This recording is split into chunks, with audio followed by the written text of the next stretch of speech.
दोस्तों, जिस पल का आपको इंतज़ार था वो घड़ी आ गई है ना? आप सभी बिहार से शिक्षक बनने वाले हो, लेकिन जो पहली बहाली थी उसको कहीं न कहीं मिस किया है या आपका कट ऑफ नहीं हो पाया है, तो आप देख लीजिए नई बहाली जो आ चुकी है उसके अंदर में क्या सारी बातें निकल के आई है, इसको यहाँ पर हम लोग चलिए आइए बड़े अच्छे से देखते हैं। तो चलिए देखते हैं कि क्या नई बहाली निकल कर के आई है, इसमें क्या सूचना आई है।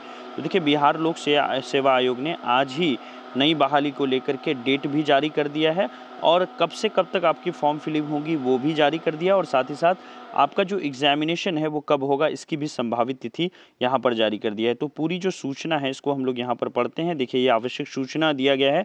इसमें कह रहा है कि द्वितीय अध्यापक नियुक्ति एवं पिछड़ा वर्ग एवं अति पिछड़ा वर्ग कल्याण विभाग के अंतर्गत जो शिक्षक है और प्रधानाध्यापक प्रतियोगिता परीक्षा है, इससे संबंधित जो है अभ्यर्थियों को सूचित किया जाता है कि क्लास 6 to 8 के लिए। और साथ ही साथ दोस्तों यहाँ पर ये भी ध्यान में रखिएगा, 6 to 8 के साथ साथ जो है 9-10 के लिए भी यहाँ पर किया गया है। 9-10 के अलावा अगर आप देखेंगे 11-12 के लिए भी यहाँ पर किया गया है ना? तथा पिछड़ा वर्ग एवं अति पिछड़ा वर्ग कल्याण विभाग के अंतर्गत प्रारंभिक शिक्षक प्रशिक्षित, है ना? और यहाँ पर देखिए दोस्तों, माध्यमिक शिक्षक, स्नातक एवं उच्च माध्यमिक शिक्षक यानी स्नातकोत्तर प्रशिक्षित जो प्रधानाध्यापक से संबंधित ऑनलाइन आवेदन है, ये ऑनलाइन आवेदन जो है आपका 3 नवंबर से शुरू हो जाएगा और 14 नवंबर तक ये संभावित है। और एग्जामिनेशन जो संभावित है वो 7 जो है आपका दिसंबर से लेकर के 10 दिसंबर के बीच में, यानी 3 दिनों के लिए 7 से 10 दिसंबर के बीच जो है एग्जामिनेशन हो रही है। और ये कहा गया कि तिथि जो है वो बदला भी जा सकता है, लेकिन याद रखिए दोस्तों, बदलने के चांसेस कम हैं, वो तो ऐसे ही लिख रखा है। तो आपको तैयारी करना होगा, समय बिल्कुल भी कम है। देखिए, नवंबर में फॉर्म लेकर के दिसंबर में आपकी एग्जामिनेशन कराया जा रहा है। सिर्फ 1 महीने का समय यहाँ पर आपको देखने को मिल रहा है और अभी से अगर जोड़ेंगे तो ऑलमोस्ट 1.5 महीने का जो है आपको समय मिल पा रहा है। देखिए, जो नई बहाली आ रही है दोस्तों, उसमें 70,000 जो है यहाँ पर रिक्त पदों पर शिक्षकों की भर्ती होगी।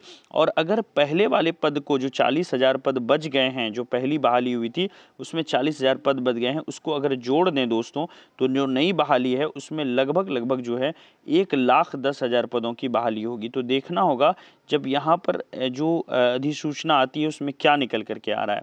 देखिए, ये 1-2 दिन पहले का ही न्यूज़ है। इसमें लिखा हुआ है कि आपका जो माध्यमिक है ना और उच्च माध्यमिक है, उसके अंदर में आप देखेंगे, जैसे 6 to 8 का अगर आप देख लेते हैं, 6 से 8 तक के अगर आप लोग हो, तो इसमें देखिए जो डीएलएड वाले हैं उनके लिए भी है, बीएड वाले उनके लिए भी है। 31,982 पद है दोस्तों यहाँ पर। तो बीएड डीएलएड वाले दोनों ही जो सीटेट पेपर 2 पास हैं वो लोग फाइट कर सकते हैं इस 31,982 पदों के लिए 6 to 8 में। और जिनका एस्टेट पास है, और आपको पता है हाल ही में एस्टेट का एग्जामिनेशन हुआ था और उस एस्टेट के एग्जामिनेशन में 3-4 लाख बच्चों ने यहाँ पर जो है एस्टेट को क्वालिफाई कर लिया है और पहले से भी कुछ क्वालिफाई थे। तो ये सारे लोग जो है फाइट करेंगे 9-10 के लिए और साथ ही साथ जो उच्च माध्यमिक है उसके लिए यहाँ पर करेंगे दोस्तों। तो 37,710 पद जो है यहाँ पर आपके हैं। इसके अलावा कुछ और न्यूज़ है जो आपके लिए बहुत काम का है, इसको भी दिखा लेते हैं। और इस साल जो कट ऑफ आई थी ना दोस्तों, किस कैटेगरी के लिए कितनी कट ऑफ गई है, 1 to 5 के लिए कितनी गई है ना? अलग अलग जो अगर आप मान लेते हैं उर्दू से हो, इंग्लिश से हो, फिर साइंस से हो, सोशल साइंस से हो, तो क्या कट ऑफ जा सकता है उसके बारे में भी डिस्कस करेंगे। तो 5-7 मिनट वीडियो और लंबी हो सकती है, आप बने रहिएगा। देखिए, यहाँ पर सीधा सीधा कह रहा है कि जो अभी जारी शिक्षक नियुक्ति के रिक्त पदों को पूरक परिणामों से भरा जाएगा। ये अभी वाला है, लेकिन हम लोग यहाँ पर देखते हैं न्यूज़ दोस्तों जो आपका निकल कर के आया है। देखिए, इसमें कह रहा है कि राज्य में शिक्षकों के करीब 70,000 रिक्त पदों पर जल्द बहाली होगी। शिक्षा विभाग ने शिक्षक भर्ती के अगले चरण में इन 70,000 पदों की नियुक्ति के लिए सामान्य प्रशासन विभाग को बुधवार को अधियाचना जो है जारी कर दिया है। और जिसका रिजल्ट भी आप देख रहे हो कि आपका सारा डेट जो है निकल करके यहाँ पर आ गया है कि आपकी एग्जामिनेशन तक की डेट आ गई है। ये देखिए दोस्तों, काम के लिए आपकी ये चीज़ है कि देखिए यहाँ पर लिखा है, इनमें माध्यमिक और उच्च माध्यमिक शिक्षकों के लिए 37,710 पद है। और वहीं पर मध्य विद्यालय यानी 6 to 8 के लिए अगर देखें तो 31,982। तो 6 to 8 में अकेले 31,982 है, जबकि यहाँ पर देख लेंगे तो 9-10 और 11-12 को मिला दें तो ये 37,710 पद यहाँ पर निकल करके आते हैं दोस्तों। इसके अलावा यहाँ पर अगर हम एक और चीज़ को देख लें गौर से, तो यहाँ पर कह रहा है कि सालाना 5512 करोड़ का खर्च आएगा और उसका जो कैसे भरपाई करना है ये सब जो है शिक्षा विभाग ने कैलकुलेट कर लिया है, सोच लिया है इसके लिए, ठीक है। और यहाँ पर ये भी लिखा हुआ है कि 40,000 जो पद खाली रह गया है, अगर उसको इसमें जोड़ दिया जाए तो ये 1,10,000 पद की बहाली हो सकती है, जो कि बड़ी बहाली निकल करके आ सकती है दोस्तों, ठीक है। चलिए अब आते हैं थोड़ा कट ऑफ के बारे में। देखिए 1 to 5 का तो इस बार वैकेंसी आ ही नहीं रहा है, लेकिन थोड़ा सा इसको अगर देख लेंगे ना तो 6 to 8 में आपको हेल्प मिल जाएगी। देखिए जनरल का जो कट ऑफ गया था ना 1 to 5 में, वो 67 मार्क्स का गया हुआ था और फीमेल के लिए 10 नंबर कम होकर के 57 मार्क्स था। वहीं पर EWS के लिए 1 नंबर कम होकर 56 मार्क्स था। वहीं पर आप यहाँ पर देख सकते हो, ये सारा पढ़ लो दोस्तों, मैं पढ़ने बोलने वाला नहीं हूँ, ठीक है। और इसकी PDF मैं आपको शेयर कर दूंगा हमारे टेलीग्राम पर, टेलीग्राम को आप ज़रूर ज्वाइन कर लें। ड्रीम सेवक IAS जो हमारे चैनल का नाम है, इससे सर्च करेंगे तो आपको टेलीग्राम मिल जाएगा और इसकी लिंक मैं आपको नीचे भी कमेंट बॉक्स में दे दूंगा। अब आइए दोस्तों, यहाँ पर 9th-10th का जो कट ऑफ गया था, जो इस बार आप लोग भरोगे, उसको देख लेते हैं। देखिए जिनका हिंदी था ना, जनरल के लिए सिर्फ बात कर लेते हैं, बाकी अपनी कैटेगरी को आप उधर ध्यान से पढ़ लीजिए। जनरल के लिए 55 मार्क्स गया हुआ था, बंगाली के लिए 52 मार्क्स दिया हुआ था, उर्दू के लिए 58 गया हुआ था, संस्कृत के लिए 67 मार्क्स गया हुआ था, अरेबिक के लिए 47 मार्क्स था, पर्शियन के लिए 50 मार्क्स था, इंग्लिश के लिए भी यहाँ पर 59 मार्क्स था। साइंस देखिए दोस्तों बहुत कम कट ऑफ गया, साइंस का देखो आप, पर्शियन का भी 50 गया और साइंस का भी 50 गया, तो साइंस वालों का बल्ले बल्ले था, है ना, 9th-10th में। चलिए इसके अलावा देखिए मैथमेटिक्स का 72 गया हुआ है और सोशल साइंस का 74 गया हुआ है। जानते हैं दोस्तों ऐसा क्यों हुआ है? क्योंकि यहाँ पर ना कैंडिडेट भर भर के पड़े हैं मैथमेटिक्स में और सोशल साइंस के अंदर में, इसलिए इतनी कट ऑफ यहाँ पर गई हुई है, ठीक है। उसी तरह से अगर हम जनरल की बात कर लें, हिंदी का 39 गया हुआ है, उर्दू की बात कर लें 42 गया हुआ है, वहीं पर इंग्लिश की बात कर लें तो 61 गया है। आप लोग यहाँ पर जो भी कैटेगरी से हो, मान लो EBC से हो तो आप यहाँ पर देखो, ठीक है, फीमेल हो तो यहाँ पर देखो, EWS से कैटेगरी से हो, UR से हो तो देख लो, लेकिन इन्होंने कोई डाटा यहाँ पर नहीं डाल रखा है इसका, ठीक है। संस्कृत से 41 गया हुआ है, बंगाली से 66, मैथिली से 39, अरेबिक का जो गया हुआ है ना, 11th-12th की बात कर रहा हूँ दोस्तों, अब 11th-12th में हम लोग आ चुके हैं। यहाँ पर देखिए 11th-12th लिखा हुआ है, तो अरेबिक का नहीं घोषित किया है, पर्शियन का 53 है, पाली का देख लेंगे तो 57 है दोस्तों, ठीक है। इसी तरह से अगर कोई प्राकृत लैंग्वेज से है तो प्राकृत के अंदर में आपका 39 गया है, मैथमेटिक्स से 53 गया है, और फिजिक्स अगर करना चाह रहे हैं 11th-12th का पेपर 2 अगर आपने दिया हुआ है और 11th-12th के लिए आप कर रहे हैं तो फिजिक्स में 39 में, देखिए कितना कम गया हुआ है दोस्तों, आप सोच सकते हो। ओनली 31 में जो है यहाँ पर जॉब जो है लगी है, ठीक है, ये कट ऑफ गया हुआ है 39 मार्क्स का। केमिस्ट्री में भी दोस्तों बहुत कम गया हुआ है, सिर्फ 39 मार्क्स का 11th-12th में, तो जिन लोगों ने जो पहले से स्टेट पास थे पेपर 1-2 उनके लिए बल्ले बल्ले था।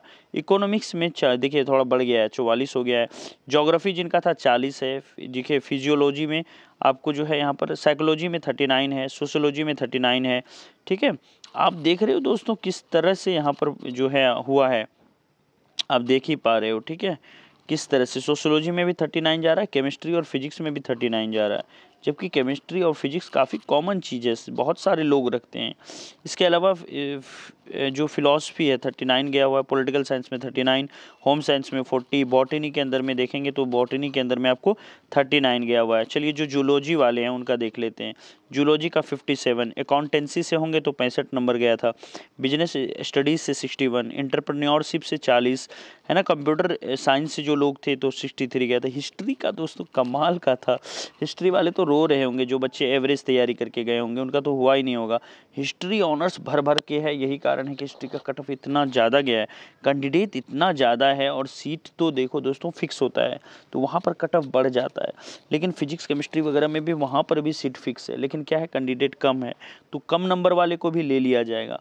वहीं पर मगही में 66 गया है और भोजपुरी में 58 गया है। भोजपुरी भाषा के जो शिक्षक थे उनका जो है यहाँ पर 58 गया हुआ है, भोजपुरी लैंग्वेज के जो टीचर थे। तो देखा कुछ दोस्तों, कुछ तो समझ में आया होगा इसको देख के कि फिजिक्स केमिस्ट्री का कम जा रहा है, कि जो चीज़ को ज़्यादा बच्चे ले रहे हैं उसका कट ऑफ ज़्यादा जा रहा है। तो हिस्ट्री हम लोग कई बार ले लेते हैं, तो अगर आप हिस्ट्री से हो तो फिर सोच लो दोस्तों। ज्योग्राफी का मात्र 40 गया हुआ कट ऑफ, देख सकते हो। और वहीं 11th-12th के लिए जो बच्चे हिस्ट्री लिए थे 70 नंबर लाना पड़ रहा है, पसीने छूट जा रहे होंगे दोस्तों 70 नंबर लाने में, ठीक है। कहना आसान है लेकिन जिस तरह के सवाल आए थे पसीने छूट गए होंगे, ये वही बच्चे कर पाए होंगे जो बीपीएससी वगैरह की लगातार तैयारी कर रहे हैं और हिस्ट्री में बहुत अच्छा कमांड है, उन्हीं का हुआ होगा। एकमात्र कारण है इतना जाने का वही यही है कि नंबर ऑफ स्टूडेंट काफ़ी ज़्यादा हैं, इसलिए जो है सीट तो लिमिटेड ही है, इसीलिए कट ऑफ इतना हाई गया है। जबकि बगल का उनका पड़ोसी ज्योग्राफी है, उनका पड़ोसी इकोनॉमिक्स है, उनका पड़ोसी पॉलिटिकल साइंस है, जहाँ की पॉलिटिकल साइंस में मात्र 39, नीचे आप देख रहे हो मात्र 39 गया हुआ है। तो ऐसा क्यों हुआ दोस्तों, इस चीज़ को समझना होगा। होम साइंस में दोस्तों 40 नंबर देख रहे हो, होम साइंस अक्सर लड़कियां लेती है ये कह के कि चलो हल्का होगा, बड़ा आसान होगा हमारे लिए, लेकिन होम साइंस में 40 नंबर कट ऑफ जा रहा है, जो कि केमिस्ट्री और फिजिक्स से भी ज़्यादा जा रहा है। तो ये सोचने वाली बात है। तो ये सारी चीज़ें दोस्तों आपके लिए देखना बहुत ज़रूरी है। चैनल को सब्सक्राइब कर लीजिए, आपके आँखों को खोलने के लिए इस तरह के वीडियोस और हम लाते रहेंगे। और जो हम ये शिक्षक बहाली है, इसमें 6 to 8 के लिए जो है हमारा कोर्स आ रहा है। आप सभी लोग चाहे बीएड धारी हों या डीएलएड धारी हों, आप लोग ज़रूर ज्वाइन कर लें। 40 से 45 दिनों के अंदर में फुल कोर्स का प्रिपरेशन यहाँ पर होगा और जो है आपकी क्लासेस होंगी वो डेली दिन में 4 से 5 घंटे जो है क्लास होगी। स्मार्ट क्लास होगी, एग्ज़ाम ओरिएंटेड क्लास होगी और एनसीईआरटी पर बेस्ड क्लास होगी, ताकि आपके ज़्यादा से ज़्यादा मार्क्स यहाँ पर निकल करके आएँ। तो 6 to 8 के लिए हम कोर्स ला रहे हैं दोस्तों। आपको कहीं पर भी किसी और संस्था पर विश्वास करने की ज़रूरत नहीं है, आप डायरेक्ट ड्रीम सेवक आईएएस को ज्वाइन कर सकते हो। अभी के लिए बस इतना करो, चैनल सब्सक्राइब कर लो आप और ऐप को डाउनलोड कर लो। ऐप हमारा ड्रीम सेवक आईएएस के नाम से है और उसको हमने दे रखा है नीचे। और जो प्रीवियस ईयर क्वेश्चन है बिहार शिक्षक बहाली वाला, वो हम ऐप पर फ्री में अवेलेबल करा देंगे, आप वहाँ से डाउनलोड कर सकते हो। तो चलिए फाइट करते हैं ये सारे पोस्ट के लिए, इनमें से बस एक पोस्ट हमको लेना है दोस्तों, ठीक है। और ड्रीम सेवक आईएएस लिख करके आप टेलीग्राम पर ज्वाइन हो जाइएगा। Thank you so much, bye bye.